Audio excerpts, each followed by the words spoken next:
Hello students, we have a question right here, beta.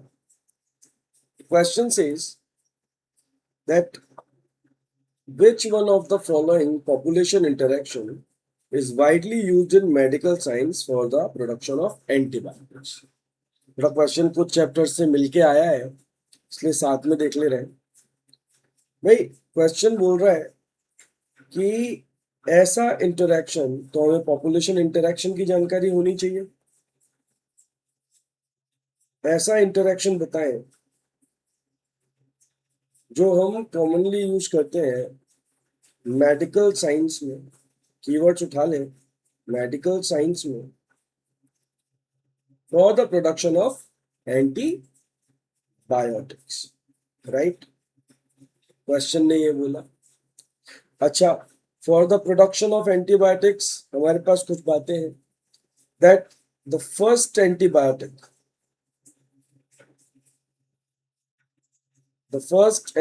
बेटा, पहली antibiotic जो discover हुई थी, एलेक्जेंडर फ्लेमिंग ने जो डिस्कवर की थी बेटा, it was penicillin.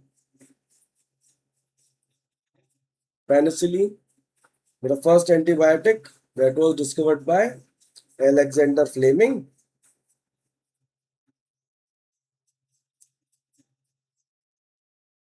That was discovered by Alexander Fleming, Ernst Chain, and Howard Florey.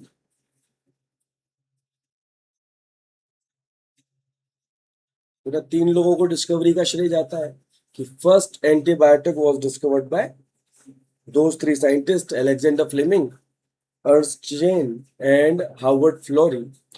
इन तीनों ने जो डिस्कवर किया था बेटा, कहा जाता है that it was serendipity. Serendipity serendipity का मतलब ऐसी डिस्कवरी जहां साइंटिस्ट डिस्कवर करने कुछ गया और डिस्कवर कुछ और हो गया। That kind of discovery is serendipity. तो हम लोग ये स्टोरी जानते हैं भली भांति कि पेनिसिलियम नोटेटम नाम का एक फंगस था, Penicillium notatum, that was grown in the culture medium by Fleming in his laboratory. Fleming ने अपनी लैब में बेटा पेनिसिलियम नोटेटम को ग्रो किया और उसके तुरंत बाद सेम पेट्री डिश में जब इन्होंने बैक्टीरिया को ग्रो किया, that bacteria were not able to make a colony. Right, जैसे ही बैक्टीरिया को ग्रो किया तो बैक्टीरियल कॉलोनी बन नहीं पाई। दैट मीन्स इस रिलेशनशिप में अगर हम देखें तो नुकसान जो हुआ है इस रिलेशनशिप में बेटा, दो मेंबर्स हैं। देखो, एक है हमारे पास फंगस, एक मेंबर है बेटा fungus, and the second member is the bacteria. Now look at the relationship बच्चे, लुक एट द रिलेशनशिप बेटा, कि जो फंगस है इसको ना तो फायदा हुआ ना नुकसान हुआ।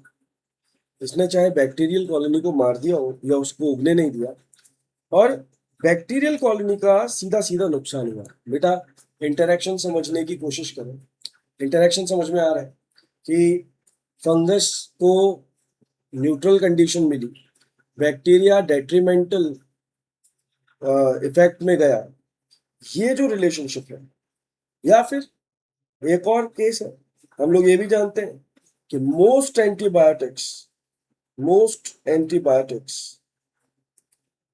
are made from bacterial colonies, right? Most antibiotics खुद बैक्टीरिया से बनाए जाते हैं। इसका मतलब इस रिलेशनशिप में भी जो दो स्पीशीज बैक्टीरिया की हैं, एक बैक्टीरिया हमेशा नेगेटिव जाता है और एक बैक्टीरिया बेटा हमेशा, जिससे एंटीबायोटिक बन रहा है, वो हमेशा न्यूट्रल केस में रहता है। ऐसी रिलेशनशिप को बेटा हम लोग बोलते हैं एमिन सैलिज्म। राइट, हम इसको बोलते हैं ऐसे रिलेशनशिप को amensalism. Right, that is called amensalism. तो right answer will be amensalism. एक बार बाकी के 3 ऑप्शंस को भी देख लेते हैं। देखिए क्वेश्चन हमारा क्या बोल रहा है कि ऐसी पॉपुलेशन इंटरेक्शन को बताइए जो मेडिकल साइंस में एंटीबायोटिक्स के प्रोडक्शन के लिए वाइडली यूज किया जाता है। First option is amensalism. हमें इसका रिजल्ट पता है कि भाई इसमें एक स्पीशीज न्यूट्रल रहेगी और एक को हमेशा नुकसान होने वाला है।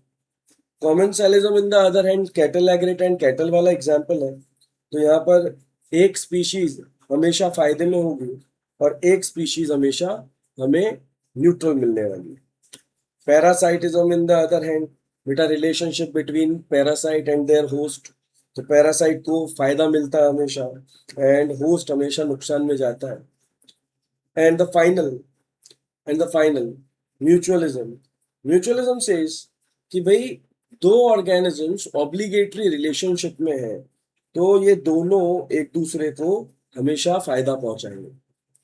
तो राइट आंसर इज बेटा एमेंसेलिज्म, क्योंकि इस वाले पॉपुलेशन इंटरेक्शन में या इंटर स्पेसिफिक इंटरेक्शन में एक का नुकसान होगा एक का फायदा होगा। एज द क्वेश्चन सजेस्ट कि एंटीबायोटिक के प्रोडक्शन में आप जिस ऑर्गेनिज्म से एंटीबायोटिक बना रहे हैं क्लियरली वो सामने वाले ऑर्गेनिज्म या दूसरे ऑर्गेनिज्म जिसके अगेंस्ट हमने एंटीबायोटिक बना रहे हैं उसको कोई नुकसान ये नहीं देना चाहता या फिर अपना कोई फायदा नहीं करना चाहता, नुकसान इवेंचुअली हो जा रहा है। तो ये जो रिलेशनशिप है बेटा that would be amensalism. That's it.